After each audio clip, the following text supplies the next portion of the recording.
strategies. And I know we talked about a little bit about, I'm gonna give you well, I won't give you the hosting. I'll let you go through some of the other parts when we get there. Okay, we're recording.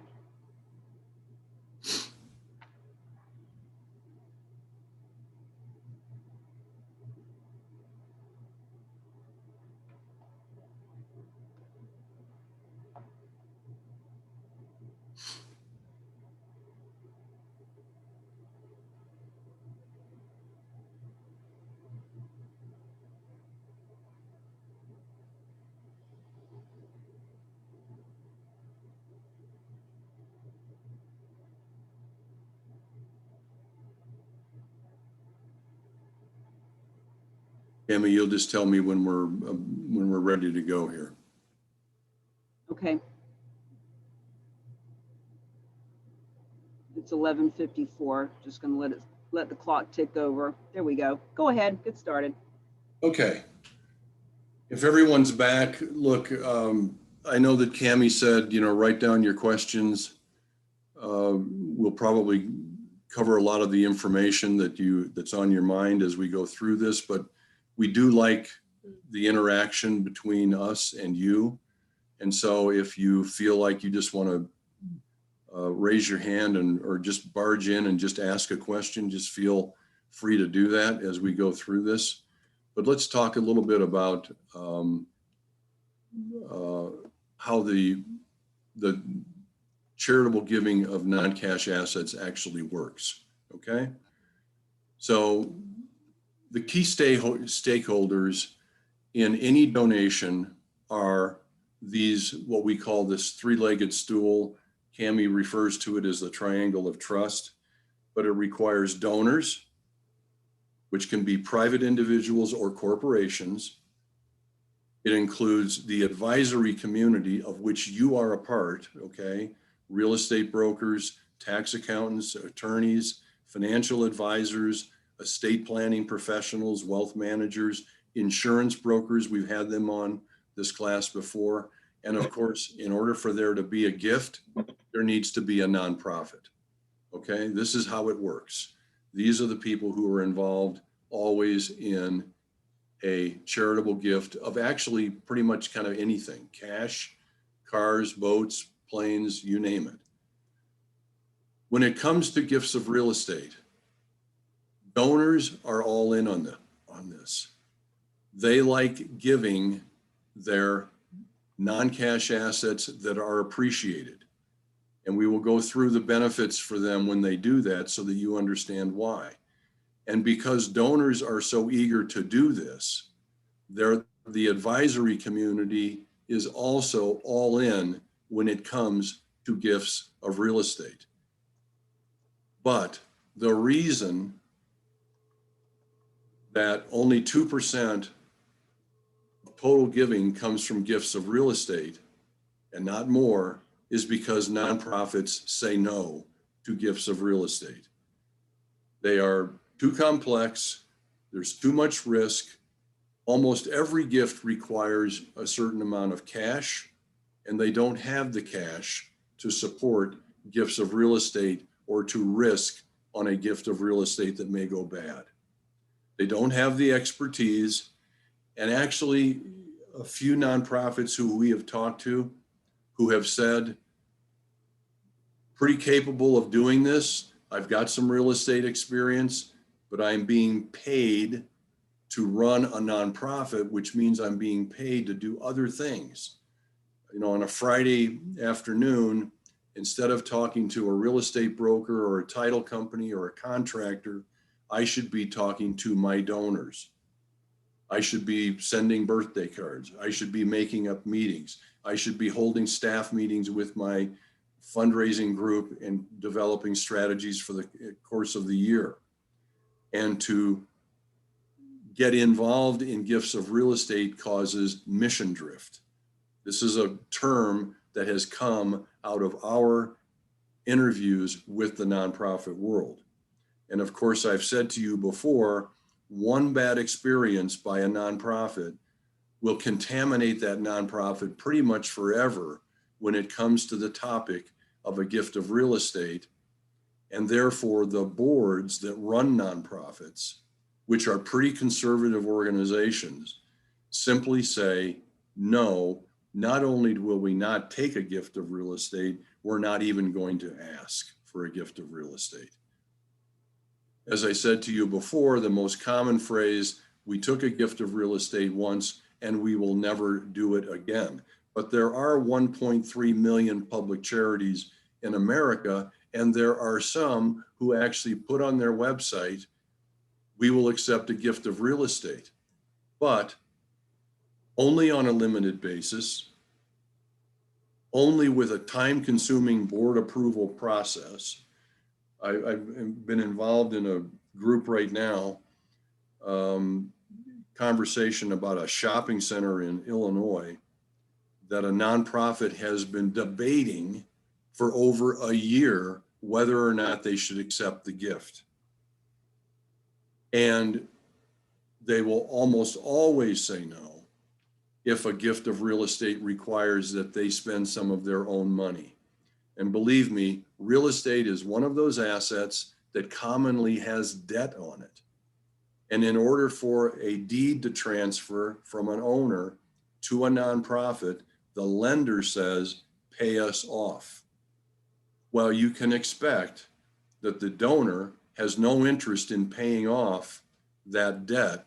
Let's just pick an example, a $360,000 home that has $133,000 worth of debt on it. The donor's not going to pay off that debt in order to make the gift to the nonprofit. The nonprofit has to come out of their pocket to pay off the debt because the donor, after all, is making a gift of the asset. So because they say no to cash, they're just saying no to most offers. And this is what is blocking the market. It is the nonprofit world that is blocking the market. So Realty Gift Fund was created because of the opportunity that we saw to help the nonprofit world to be the specialized nonprofit whose sole mission is to accept charitable gifts of real estate. And we say of any kind, anywhere, and we will use our cash to fix up or remediate problems with that real estate. We will sell this real estate, convert it to cash, and we will use the net proceeds that are left over when it's all done to make grants to the nonprofits that our donors are actually trying to support. That is our mission.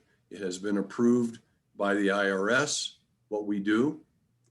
And so what we're doing is we're intervening on behalf of the rest of the nonprofit world to be that nonprofit that will accept charitable gifts of real estate and send the money when we're done to the nonprofit world.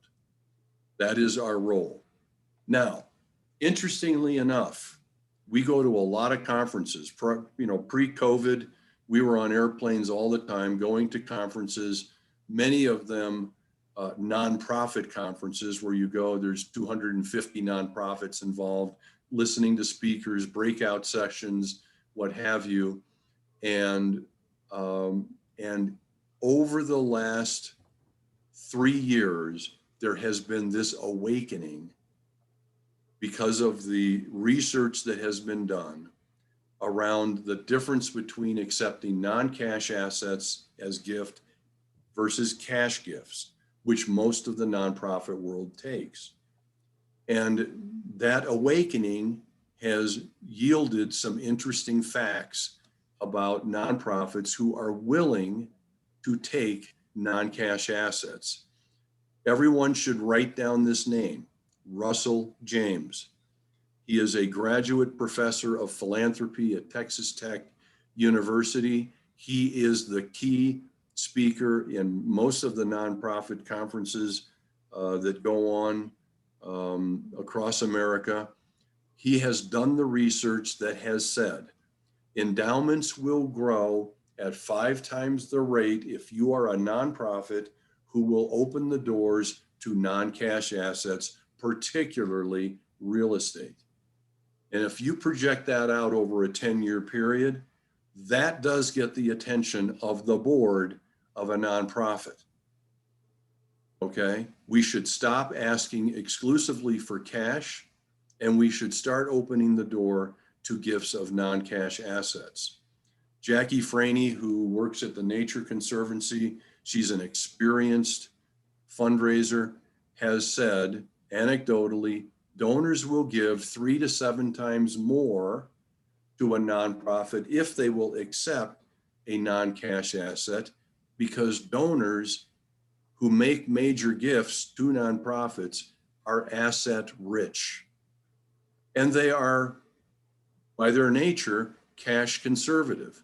They would like to keep their liquid assets for their own personal lifestyle, but they are very willing to give away appreciated, tax burdened assets to a nonprofit if they will take it.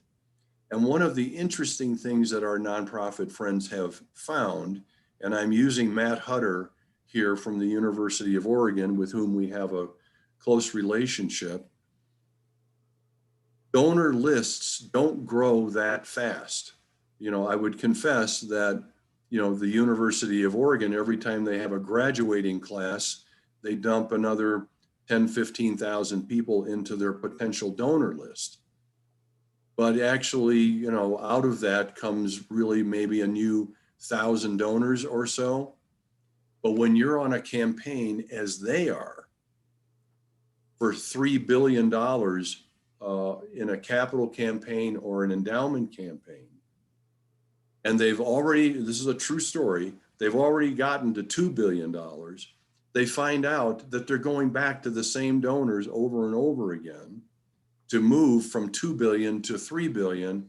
And the easiest way to get there is to switch into a new type of asset that they are willing to accept. And so without adding one person to their donor list, they can get from 2 billion to 3 billion simply by switching to another asset that they are willing to accept. This allows them to shift their acceptance policies, not to accept, but to safely ask for gifts of real estate by collaborating with Realty Gift Fund, who is the collaborating nonprofit who will take these gifts for them on their behalf, on behalf of their donors, to benefit the University of Oregon. Now, this conversation, like I said, has been going on for several years now, and these nonprofits are awakening to the opportunity, and they largely are saying we need a collaborating nonprofit to help us do this. And each nonprofit, in this case, the University of Oregon and Realty Gift Fund, has a role. These nonprofits need to do what they do best. This is one of our popular phrases: do what you do best and refer the rest. So the nonprofit has to continue promoting their cause. Real estate gifts that make it through the charitable pipeline are gifts that are leading with charitable intent. They are not leading with here's another way for me to avoid taxes. Although I do get the benefit of avoiding taxes, they work best if the donors are leading with charitable intent, which means they believe in the cause. And so these nonprofits have to cultivate these emotional connections. They have to share the benefits of non-cash giving with their donor group. They have to avoid the temptation of getting into it themselves. And they have to agree to collaborate with Realty Gift Fund so that they can start asking sincerely for gifts of real estate. Realty Gift Fund, for its role, has to be willing and it is to intervene on behalf of the donors and the nonprofits, to provide all the resources that are needed to transact a gift of real estate. And that's our human resources, our networks, our network of subject matter experts in each local market, which includes real estate brokers, title companies, contractors, appraisers, and what have you. We assemble those teams together for each donation. We tackle the complexity of whatever asset is being given to us. We provide the cash, and when we are done, our agreement is that we will grant the bulk of the net proceeds to other nonprofits. We're going to show you mathematically later on how that actually works. But in meeting with Cami about a year ago, we realized that while we are really good at what we do, and the nonprofits are really good at what they do, the one missing element in this whole thing was spreading the word and building an army of people who shared the vision and could help us in our mission of creating more charitable giving for the nonprofit world. And so Mingle to Millions, which I think, Cami, you're rebranding as the Real Agents of Change, has teamed up with this group of stakeholders, donors, nonprofits, and advisors to be our business development specialist, to help people who say, wow, I get it, I like it. We are going to start asking for gifts of real estate. But their most common question after a presentation from us, how do we do it? Cami Baker is now part of the equation, who helps everyone who takes this class and understands what we're trying to do here. What do we do next? What do we say? Who do we call? How often do we call them? What do we send them? What channels, marketing channels should we be using? This is Cami Baker. And so we have created this alliance between Realty Gift Fund and Cami Baker and all of our other stakeholders to advance the cause of the giving of real estate. Now, there are many benefits to the donor world when it comes to the giving of a non-cash asset, particularly real estate. And, you know, surprisingly, what we have found is the common thread between all of these is the convenience of what we do for our donors. You know, it's somewhat shocking. We'll talk about this as we go through this program. But a donor who has a ski cabin in Aspen, Colorado, that they have used for 30 years. All the kids grew up skiing in Aspen, and they've used it and they've loved it. And now the kids are grown. The kids are married.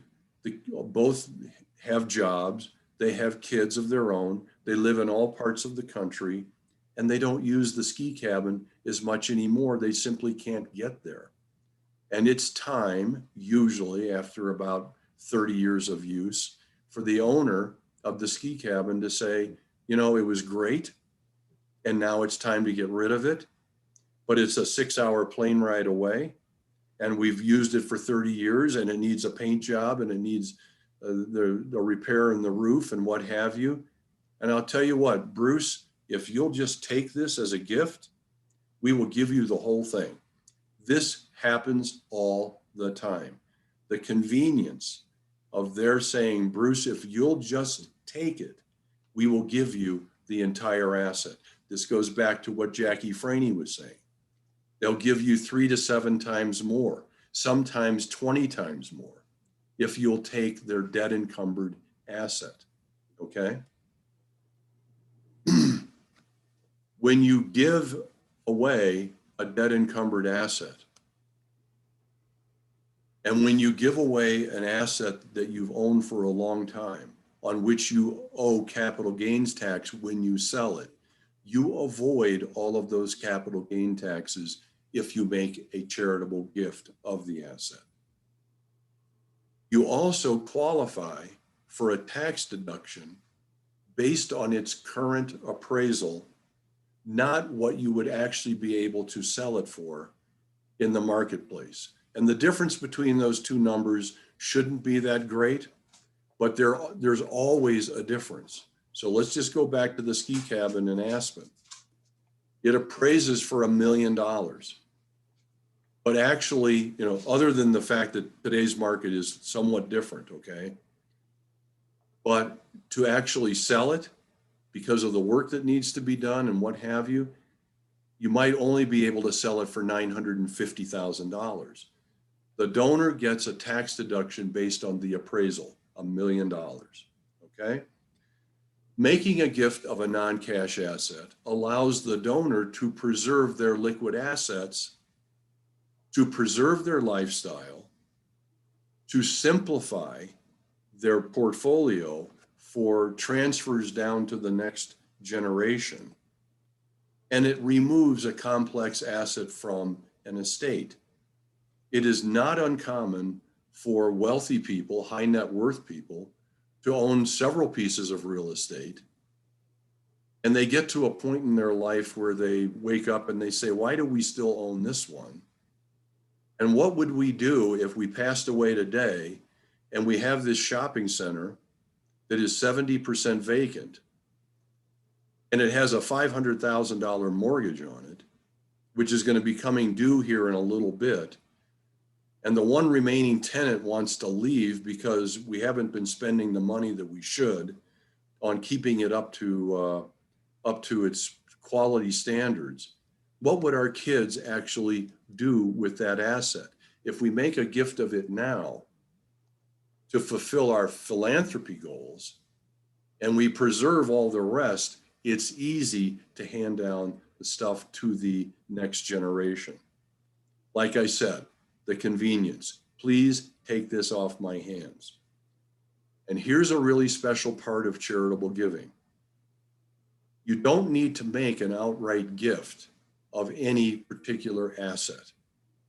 If you have $1 million home or a $2 million shopping center, and you're trying to be smart about how to liquidate it from your portfolio, but you only want to make a charitable gift for, say, half of that value, you can come to us and say, please write us a check for half of the value of the asset, which has the effect of paring down the gift portion to a level that the donor actually wants to make to the nonprofit world, and they get cash for the portion that they would like to have cash for.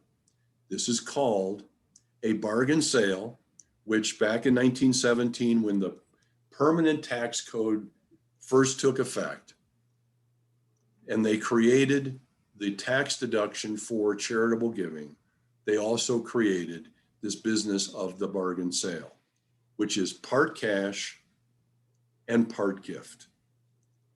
Cash can be used for any reason. Real estate often has debt on it.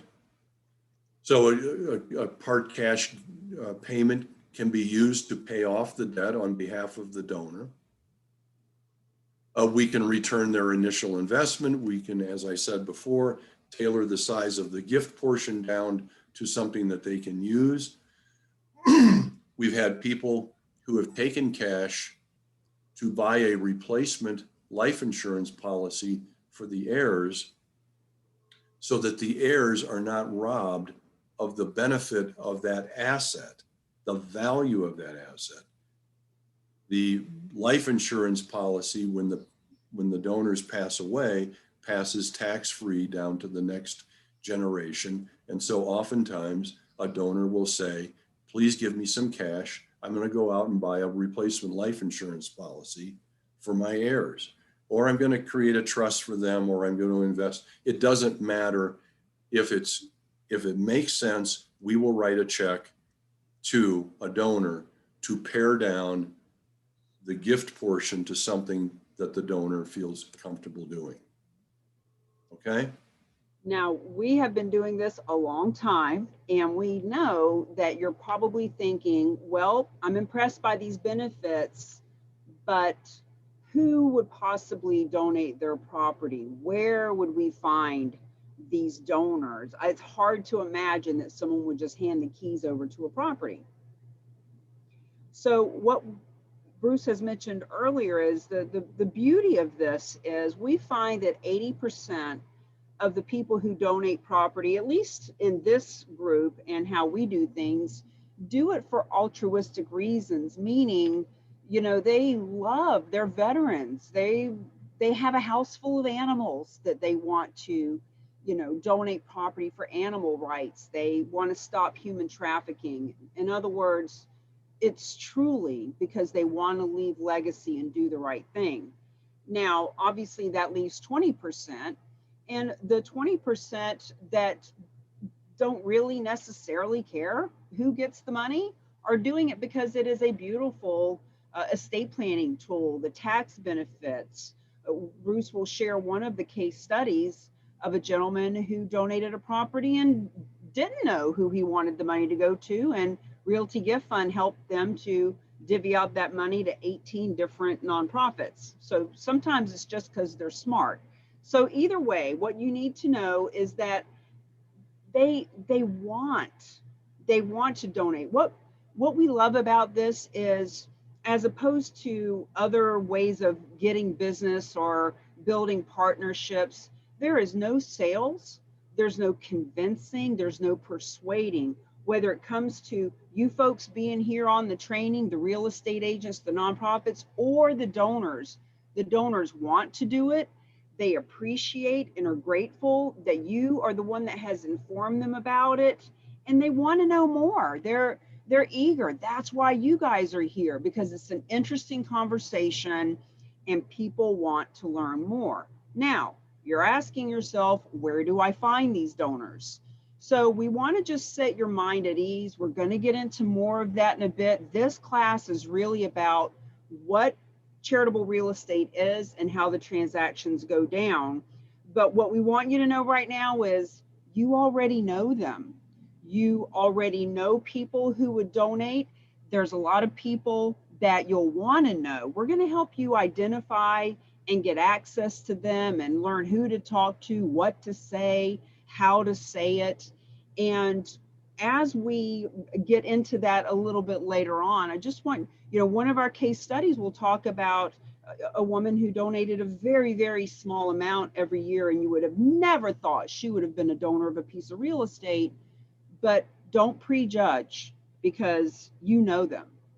So now we're going to get into what are the benefits of the advisor. And I love this topic because real estate agents, financial service people, estate planners, estate attorneys are all considered advisors. And this class was specifically created for us real estate folks.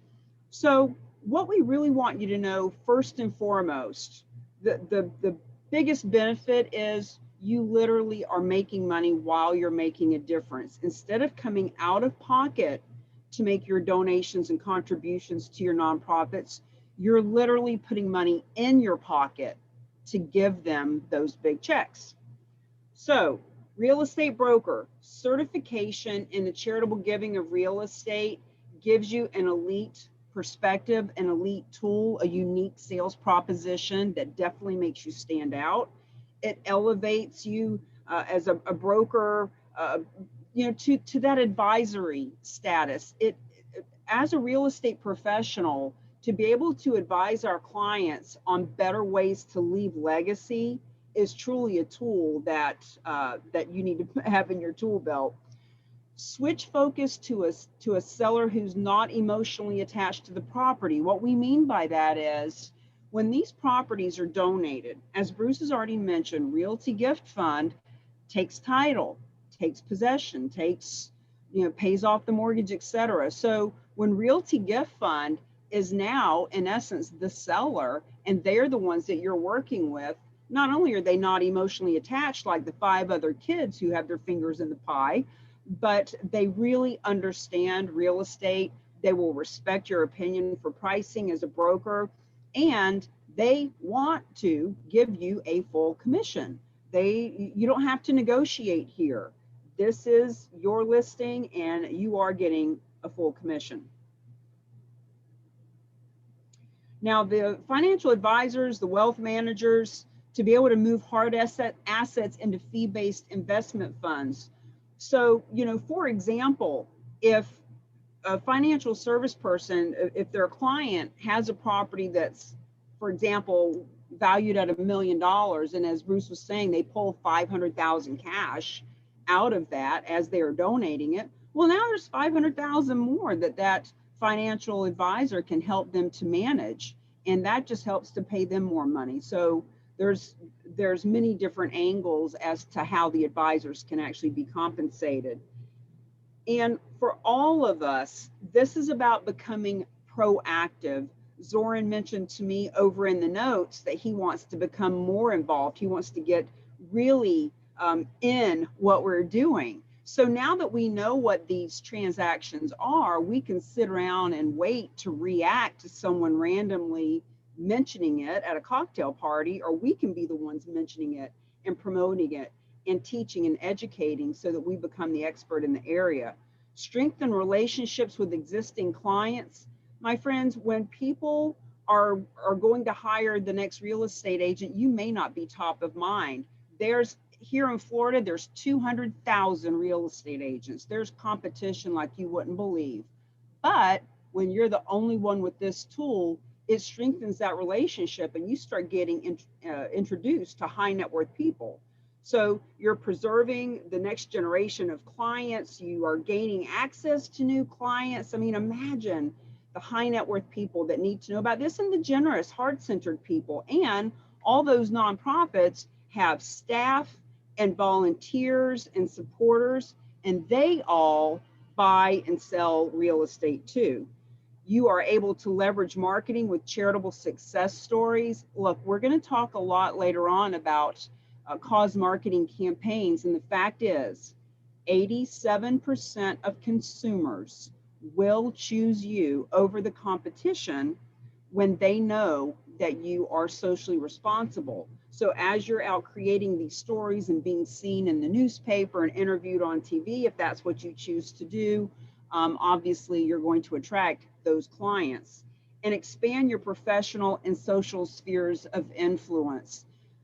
There's so much to be said here about getting on stages and being the one who is teaching and educating the whole Rotary Club, the Lions Club, the Key Club, your Chamber of Commerce. You will be the go-to expert in something that no one else is explaining to them. Not yet, because it's still a secret. But as you can see, the secret is out. If I can add to that, Cami, I've been in the real estate business for almost 40 years. I've been a broker for 30 years. And no one ever called me, well, with a few exceptions, and said, really good job, Bruce. You leased that 4,000 square foot space to the state of New Mexico to backfill a space that now has a lot of people. I mean, people do understand the benefits of the success of real estate brokers who get things sold and get things leased. But when Realty Gift Fund does complete a transaction and we do write a check for 300 grand to a single nonprofit or multiple nonprofits, and at the same time, we've helped the donor liquidate that asset, there are a lot of people who actually write and call and say, wow, I didn't realize that this is what you were doing. Really good job. So I just want you to know that there's a lot of satisfaction and at the same time making money along the way when you're involved in this space that we are trying to create, Cami and I, through charitable giving of real estate. Any of you can interrupt us at any time. I'm just going to remind you of that. So if you got a question, shout it out. But the third leg of the nonprofit stool is the nonprofits themselves, and they are awakening to what the benefits are for them. I do want you to see this little illustration here on the page. 1.3 million public charities, just so you know, not to be too technical, there are 1.6 million nonprofits in America. 1.3 of them are public charities who serve their communities through their social causes.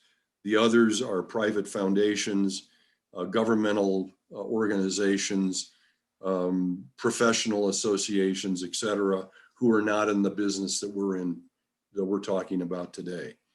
But there's a lot going on here. I'm sure that if we stopped and said, take a pen, take a piece of paper, in the next 1 minute, write down the causes you believe in, they will hit some of these topics. The most important benefit to the nonprofit world, as we have said before, is that they're going through an awakening. They understand the importance of non-cash giving. They understand they don't have to actually accept these gifts, but they understand they actually have to ask for these gifts because they control their donor group. Their donors are interested in their causes. And as Cammie said before, 80% of the people who do this do it for altruistic reasons. They are there because they believe in the cause. They're interested in the tax benefits. They're interested in the other benefits. And believe me, those other benefits are not unimportant.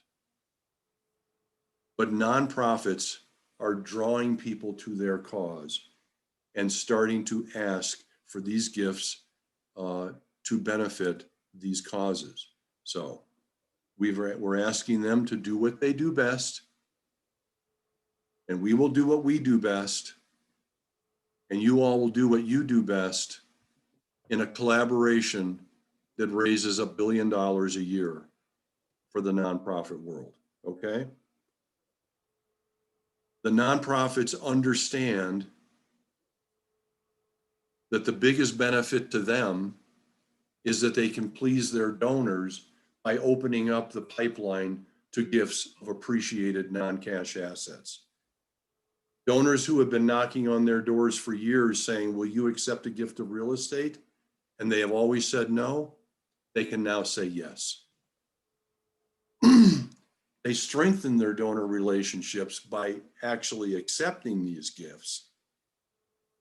But in a subtle way, what they're really doing is they're tapping into their donors' wealth bucket and starting to move away from their donors' income bucket. And there is a big difference. And this has been statistically proved by Russell James, who we referred to before. If you Google Russell James, you can get access to all of the research that he has done free of charge.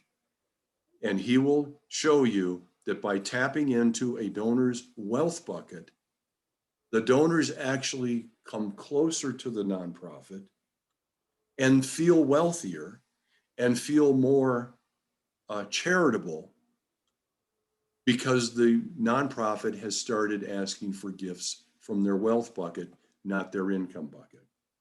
And as we said before, endowments will grow faster, donors will give more, and nonprofits are able to expand the number of major gifts to their organizations without adding a single new name to their donor list. This really does inspire the nonprofit world. Do what you do best. We say that a lot. Why do nonprofits ultimately agree to team with Realty Gift Fund? Just to say it again, we're a nonprofit that takes the risk and does the work.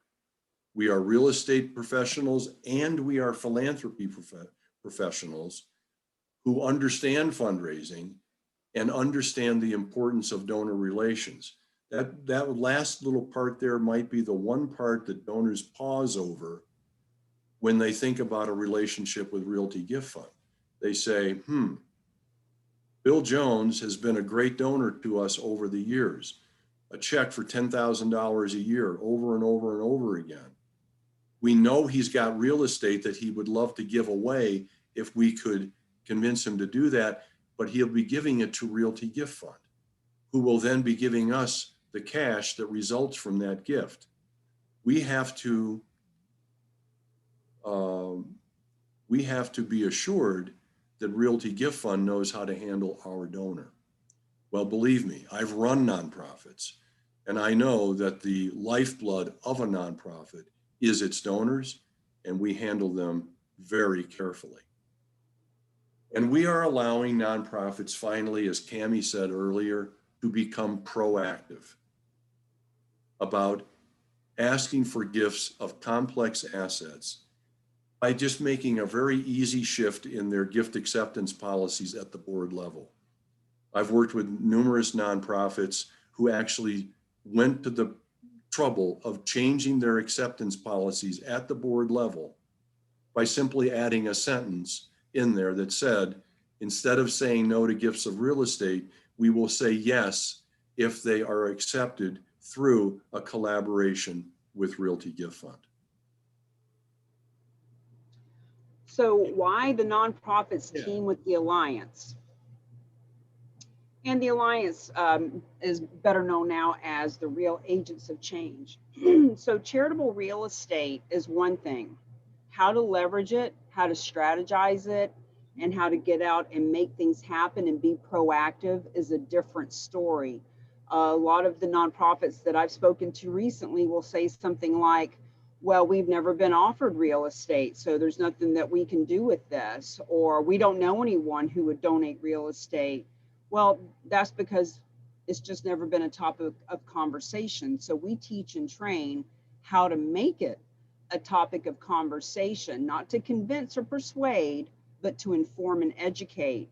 There's scripts and templates and marketing and all different kinds of ways of implementing. I've got people on the call right now.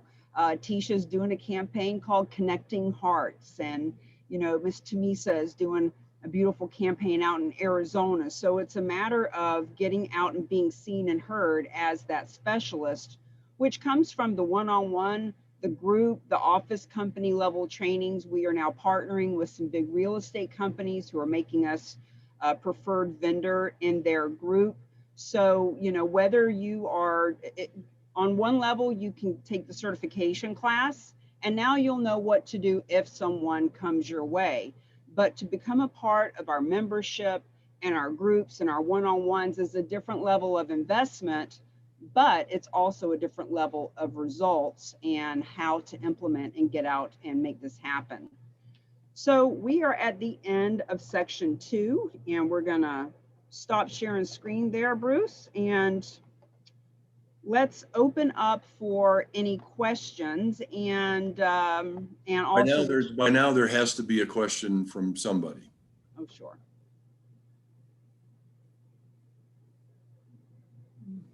And you're all welcome to just chime in.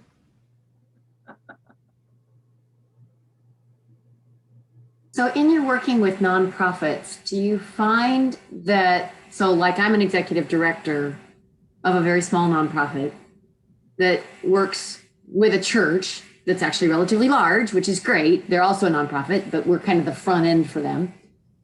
Interesting.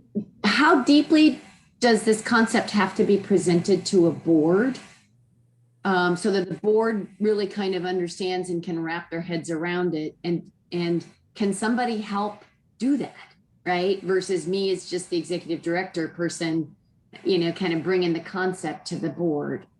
And then secondarily, the second question is, and I'm seeing Tisha nod over here. Does like a nonprofit typically team with a specific real estate organization or agency, or do they kind of just work with whatever real estate agent that particular donor will have already chosen, even though they may or may not be certified in this. I guess that's kind of I mean, I'm kind of curious because a lot of people at that age have their own real estate agents they've already been working with. So I'm just curious how that works.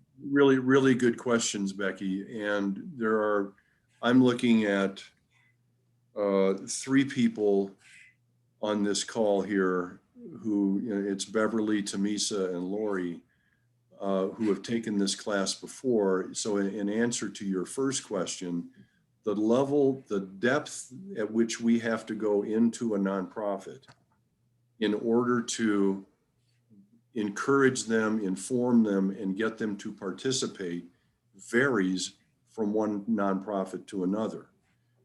How it has worked with the group, with the people who have taken the class so far, and I just mentioned their names, they have called their favorite nonprofit and they have said, I've taken a class.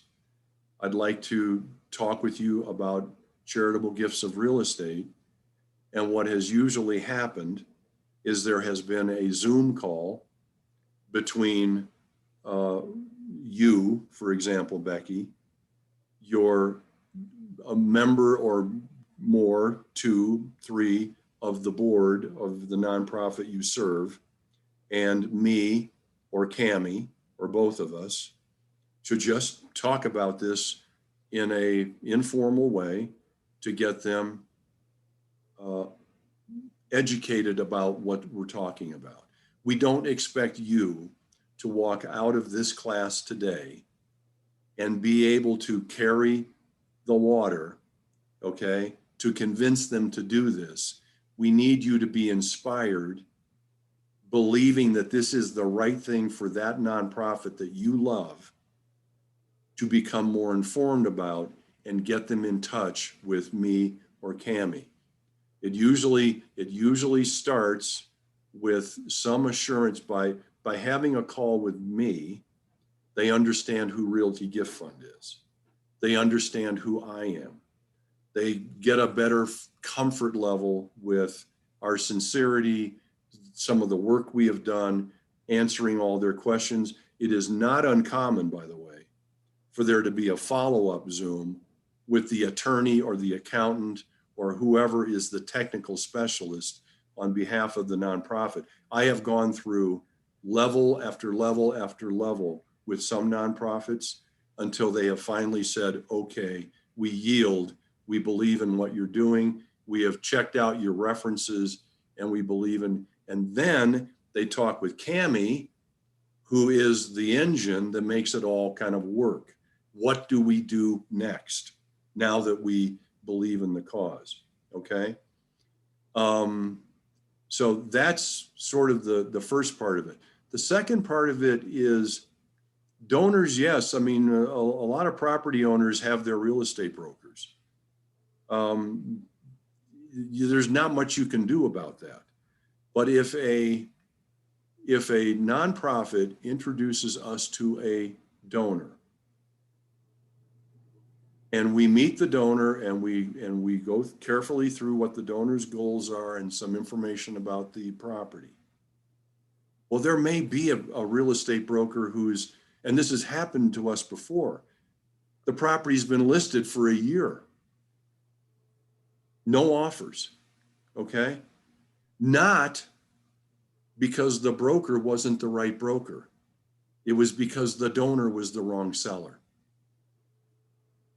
And as soon as the donation was made to Realty Gift Fund, the donor or the broker said, finally, I've got somebody who's listening to me, who said, please repair the roof, please paint the kitchen, please fix the driveway, and please price it this way, not that way, and we can get this thing sold. That's the work that we do because we're real estate people. I'd like to tell you that you've got an exclusive in your market if you take this class, but it doesn't really work that way. But by becoming proactive, this is what Cami preaches over and over again. By becoming proactive, you stand up tall as the specialist in your market who can handle these gifts of real estate. And of course, we have an alliance, we have an allegiance to you, Okay? Can I just Hold kind of go on, through the Ingrid. process? Hold on, Ingrid. I want Go to ahead, Kim. address that question as well. The great thing about having Bruce and I is there's a buffet here, and you can take what works for you, because it's not one size fits all. And so, to his point, every board is different, and every group is different. And to address your question about them using their own realtor, 1,000 years ago, there were people just trying to figure out how to make people well, and hacking on them and putting leeches on them. And somewhere along the line, somebody started to certify and license doctors, right? So what we're doing right now is we are starting a whole new paradigm with creating charitable real estate specialists. Right. So if the property donor happens to have a realtor, see, that's what's happened up until now. Realty Gift Fund being a nonprofit, when a donor happened to reach out, hey, I've got a property, I want the money to go to my church, then Realty Gift Fund would reach into their back pocket of resources and find a realtor and list it with them, etc. What we're doing is we are creating an army of proactive, heart-centered, do-gooder, take charge, take action kind of people who are out spreading the word. So the fact is, any nonprofit can take a piece of real estate without any of our help, but they can't and they won't because of all the reasons that we've been talking about. And any real estate agent can list the property, but it just makes sense to have somebody involved in the transaction that understands what's going on. So there's all that. Ingrid, you had something to say, hon? I just want to make sure I understand like the process. It almost sounds to me like, for lack of anything better, like a relo where Realty, you guys are actually taking title. So you're already buying out the donor, or is that not the case?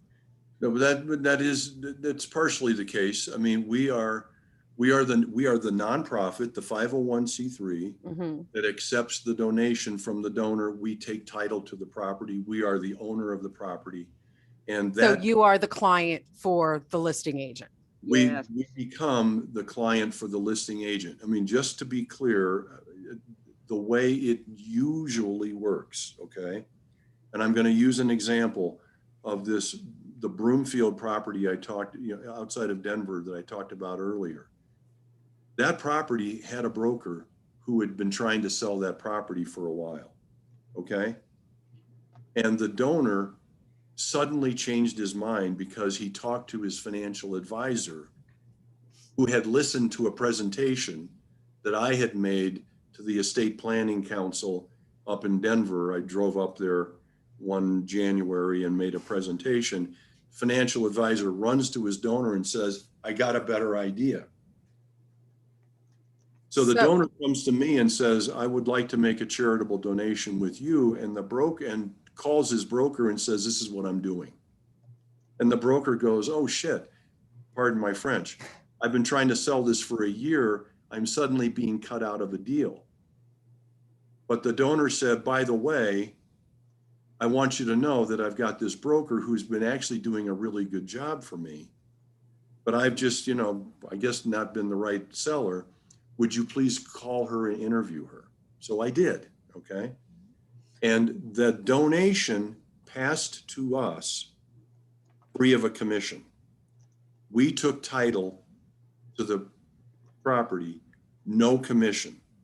I hired the broker, And that's how she got paid. and that's how she got paid. So when you're talking about being proactive, you're talking about us going and building relationships with nonprofits and allowing them, alerting them to this process and that it exists, and or the people that, like you said, the financial guy was in your Financial thing. advisors, estate plan. So those are the people we Yeah. really want to be connecting Yes. with to be proactive. Well, and, I suspect, just, like,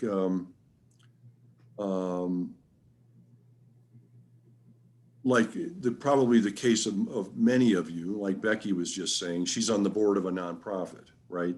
Mhm. she's a real estate broker, so she already has a book of clients that she's done work with before.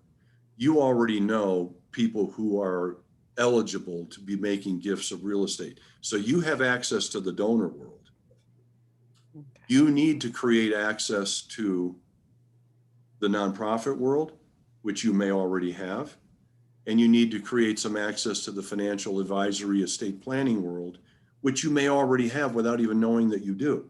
I mean, if you stop and think about it, you know, your brother-in-law's best golfing buddy is, you know, so-and-so. I mean, there's some way you have access to these people with a topic that they will find fascinating. That's what Cammie is really trying to say to this group today. When she says, this is not selling, this is a fascinating topic. When you call, you know, Bill Jones and say, Bill, I'm related to so-and-so, what have you. I understand you're in the business. I want to tell you about something I heard yesterday. Totally easy conversation to have with that new person. That's how you do this. So I can relate it very well to corporate relo because I did that for a long time. So I think there's some similarities. But Ingrid and any other realtors on here, I really see the beauty of this because for the past 3 years, I've been doing a senior niche platform and really made myself visible. In fact, it's led to a PBS television show that's practically statewide. And I'm probably turning this niche into a nonprofit. So that's a whole nother deal. So it's so interesting, the synchronicity, you know, how things come together at the same time. This is a fascinating presentation and a fascinating conversation that we can have when we're networking, but also a great opportunity to be invited to talk at unlimited networking meetings and platforms and board of director meetings, and to be able to just soak in this verbiage and be the authority on it. Most of the time their board is going to vote and choose you because you know what you're doing. I'm Right. sure that Realty Gift Fund and Cammie can talk almost any realtor through this, but the fact of it is that there's an 80% dropout rate in real estate. And most of the realtors out there don't appreciate the value of referral. Something new like this might be scary. They might be worried about if they're going to get cut out or how long it's going to take. And it's just going to simplify the process if they work with an expert that knows what they're doing. And plus, I think it's just going to take time for most agents to soak in this knowledge. And that means being part of Cammie's network. Really, really well said, Catherine. I'm fired up about it. Well, I can tell, but I am so grateful because, you know, it takes the enthusiasm to get you over the threshold here to have the first call and what have you. The point is that Cammie and I are here for a phone call at any time, an email at any time, text message, what have you. You know, I'm trying to get this done. I'm trying to take my first step. What do I do? You know, we're there to help you because we've been doing this for so long. But we're hoping that this class kind of gets you informed enough not to become an expert, but to become confident. That's really what it's about. It's so foreign to real estate agents. This is something brand new. You know, you're learning something that's worth a lot of money and that can fire up a lot of passion when you're learning a new way of thinking, a new way of speaking that you've never heard before. After 33 years in real estate, when I start hearing about this, I'm like, oh, this is for me. And I felt the same way at the senior niche, and it's completely revamped my passion for everything. And it's just a totally different way of doing real estate. I think it's so important because there's so many realtors. I'm tired of competing with the people that just got their license last summer. It's like, I got so tired of corporate relo for the same thing because they pick you over, you know, over personality versus experience and knowledge. But when you can set yourself so totally apart where they understand that you are different, you don't have to tell them you're different. You just are different. And that's what we have the opportunity to do with Cammie's program. Thank you for saying that, Catherine. Let's move on. I want to answer Becky's question because I know this is something that's on the top of mind of everyone. How does Realty Gift Fund get paid? How do the real agents of change get paid? So as you have seen me type a couple of times, Realty Gift Fund is a nonprofit that needs to keep its doors open too, but instead of getting a quote unquote fee, they share in the donation. In other words, when the donation is made, there's an arrangement made between the donor and Realty Gift Fund, and the donor knows that if they want their church or whoever it is that's going to get the ultimate proceeds, they know that Realty Gift Fund is going to have a percentage of those proceeds as well. They keep between 3 to 10% of the proceeds, not of the list price, of the proceeds. I have met others when I was interviewing and looking for the right partner. I have met others who keep 30% no matter what. And I have heard of others who keep 85% of the proceeds. So Realty Gift Fund never keeps more than 10%. Real agents of change get paid by these trainings. So the fees that you pay for the certification. Also, now that we know what charitable real estate is, there's a group training that is going to a membership of $297 a month here over the summer. Right now, it's $997 to be a lifetime member of the group training. There's one-on-one coaching. There's different custom campaigns that I do. So I'm the trainer and Realty Gift Fund. And in all transparency, I also get a small finder's fee for anyone that I bring to the table for Realty Gift Fund. So that's how that works. It is 12:55. I want to keep us on time. Bruce, do you want to address anything and or do a case study now, or do you want to take a bio break? Let me do a quick case study and then we'll do a bio break because you brought up a circumstance earlier, and I'll make this quicker than I usually do.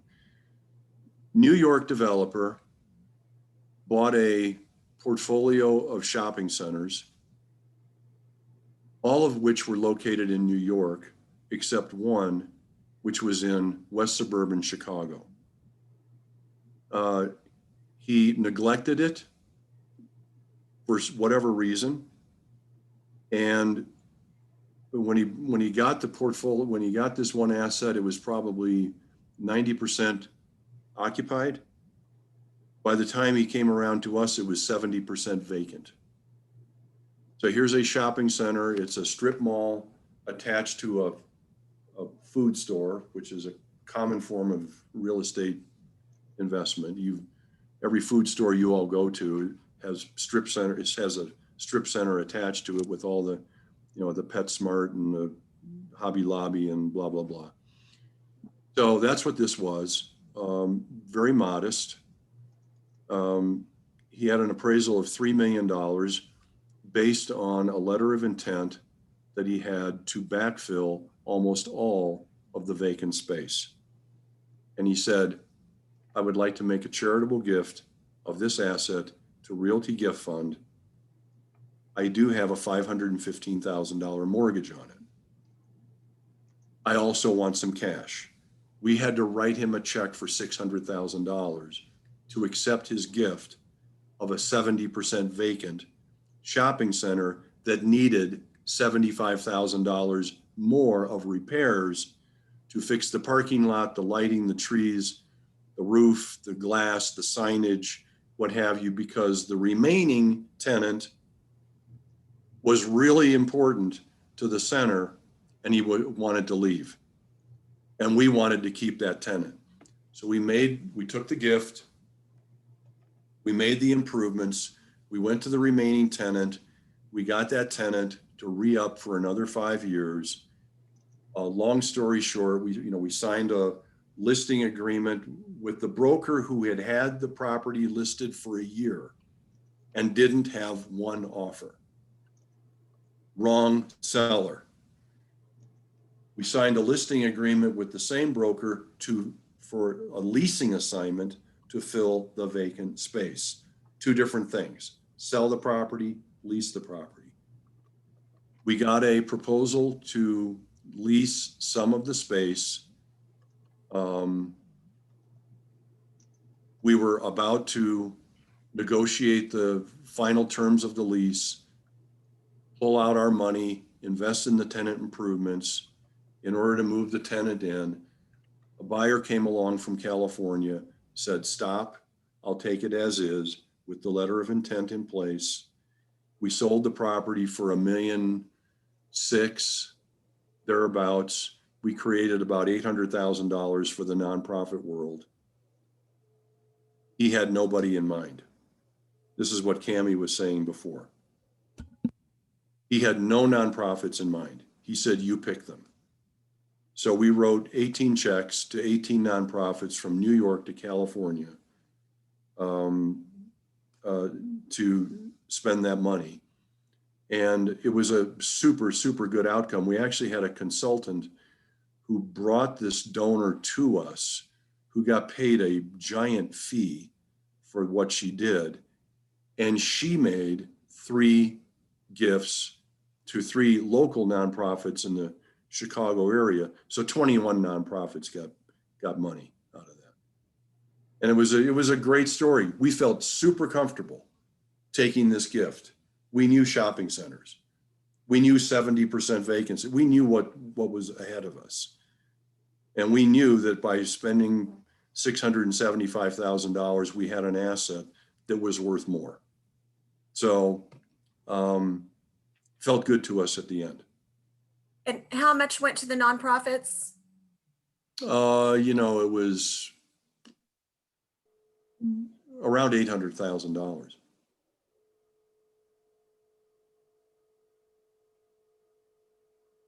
And guys, it's these stories that you're hearing that you will share with people to pique their interest. The minute you start trying to explain and you confuse people do nothing. So with the story like that and taking notes, Catherine, there was 800,000.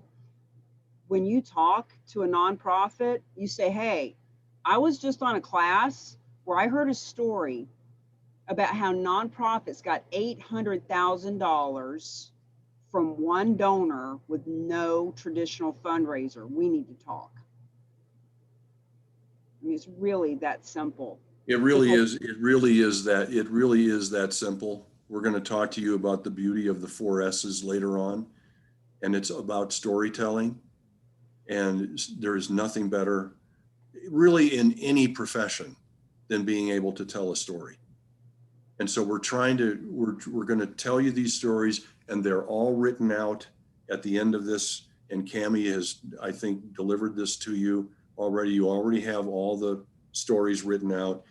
You can memorize your favorite ones. I'm going to tell you my favorite ones, which we haven't even gotten there yet. And it's a real icebreaker. These are easy conversations to have. Okay, friends, let's take a bio break. It's 1:01. Let's just take 5 minutes. We've got so much good stuff here. Let's go take a potty break and grab some coffee and be right back in 5 minutes. Cool.